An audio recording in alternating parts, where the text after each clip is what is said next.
Hey guys, how's it going? Ghostly Rich here today, and today it's Ghostly Rich here with Mika, Big Yawns, and we're going to be doing an oil change, but we're also going to do something a little different. As you can see, synthetic motor flush. What this is going to do is it's good for your turbo, or if you have gas or diesel, and it goes in the motor and just cleans out some of the sludge that's built up. Now this Jeep has always been changed on time with the intervals that come with the Jeep's owner manual. That being said, the built-in timer that's on this Jeep is no good for actual oil change, which I found out the hard way because some of the passages might be blocked, don't know yet.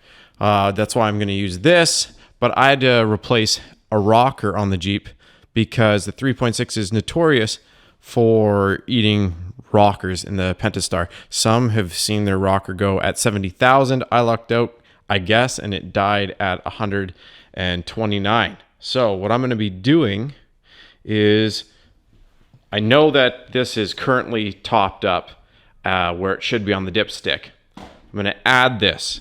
After I just dump this in, I had to pause the video for a second because the fluffy dog wanted to go say hi to people because she's such a good girl, but at the same time, other people don't know that. So with your engine being cold, what you're going to do is pull this off and then take this off. It's probably sealed on top. It is. If you have to stab this, which you probably do, ooh, just be wary. This is corrosive. It is poisonous. And I'm just gonna, I'm gonna get a funnel. Am I gonna get a funnel? I'm gonna get a funnel. Either way, pour that whole thing in there. Again, don't ignore the dipstick when you pour this in. It doesn't matter if it's reading high. You're not gonna drive your vehicle. We're only gonna idle it. And what you're going to do is you're going to idle it for 5 minutes afterwards. So again, you don't want to do this after you've done a big drive with your vehicle. You want your engine pretty cool, as the instructions say. We want to pour it in, start it, 5 minutes later, turn it off, and drain it. All right, Mika quickly went and put the bottle in. We're going to just put this back on here, and we're just going to go ahead, come over here, grab our keys,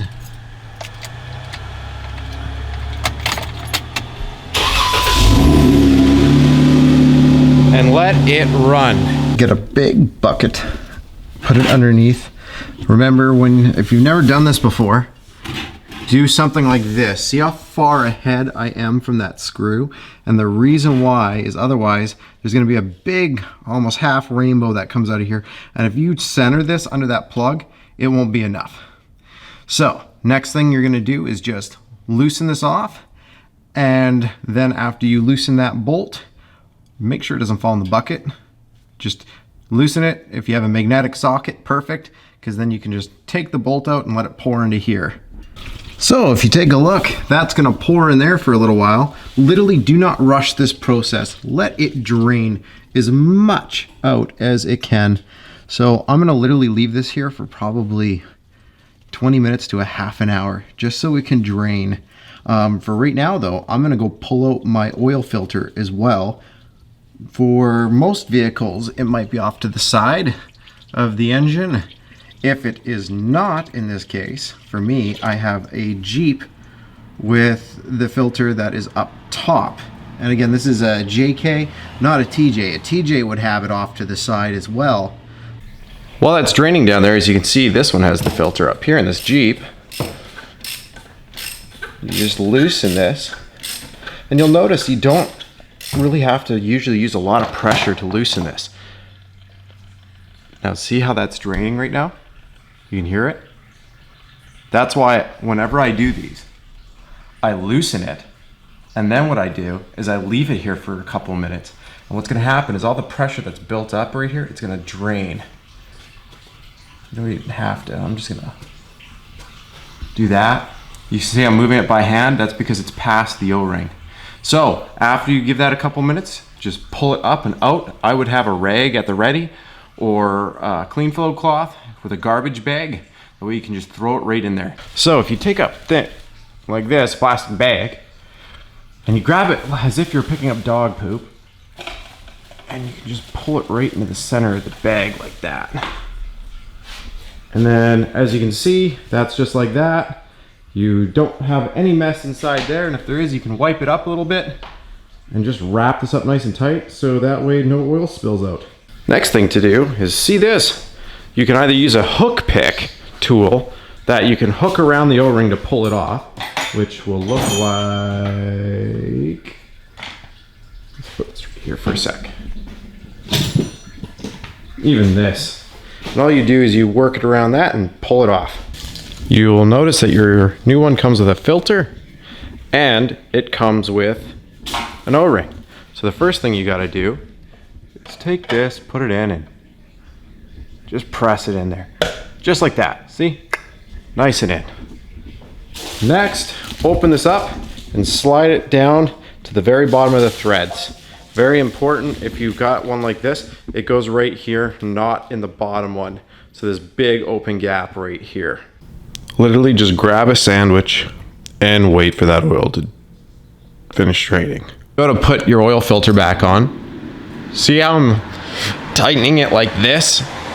Only with my hand like that, it will literally seal up, and you don't want to put any more because then you could actually warp it and then that gasket won't seal on your oil canister. So that little O-ring you put on. So what I always tell people, tighten it with just by grabbing your ratchet like this, and that's it. Trust me, I've done probably 10 to 15 oil changes on this Jeep now, and this has never backed off with going that tight. And it also hasn't ever warped.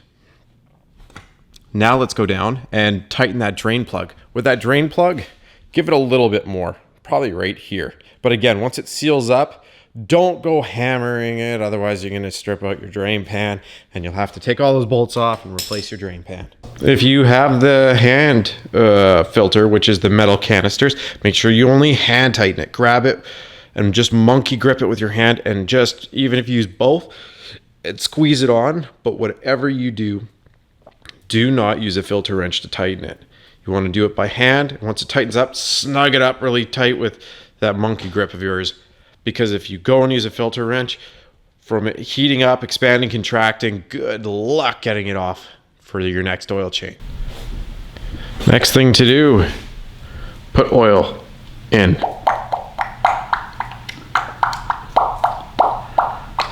Again, the easiest way to do this is not to do it the way I'm doing. I'm only doing it because I'm doing this with one hand. If I were you and you go to fill up oil, always put the cap, so that way it's flat. So I'm holding it like this. You would actually want the whole width of the bottle the other way around. And what it does is allows for you to, if you need to stop, it's a little easier. And again, I'm just gonna go with this till about 90% of it is in here. Then I'm going to check my dipstick. I'm going to start it so the oil goes into the filter, and then leave it idling for probably 30 seconds. Turn off the engine, and that's almost 30% of it there. That's my brain losing track. So basically, after 30 seconds, turn it off, check your dipstick, you'll see that it's gone down. Top it up with the rest. You're probably going to need, for this Jeep, I need this, and I need that little 1 liter there. If you have a Mustang, you need 2 of these. And if you have whatever vehicle, you might only need 1 jug. So, right there, I've got how much left in here? It says a quart, but it's on an angle. Yeah, I'll probably put in another half quart, because why not? I put the rest of the oil from that jug in, put in half of that 1 liter right there, pulled the dipstick out, and let's show you. I'm gonna try and focus here for you. And that looks like it might be focused right there. Wow, that's about the best I'm going to be able to do. So, when you're looking at this, this is your full line. It's fine to get here. Never go over it. I like to be at 3/4. If you're at half, that's good as well. Don't leave it at the bottom. Anything over halfway is good. And what that's going to allow you to do is you can always add, but if you overfill, you have to pull the drain plug to drain it out, because you don't want it to be overfilled because it can cause foaming and stuff in the motor, be very, very bad. Anyways, that's all there is to this. So again, first steps I did, put the fluid in, ran it for 5 minutes, and I ended up giving it an extra minute. After doing that, went and pulled the drain plug. Then I pulled the filter, let it drain for a half an hour.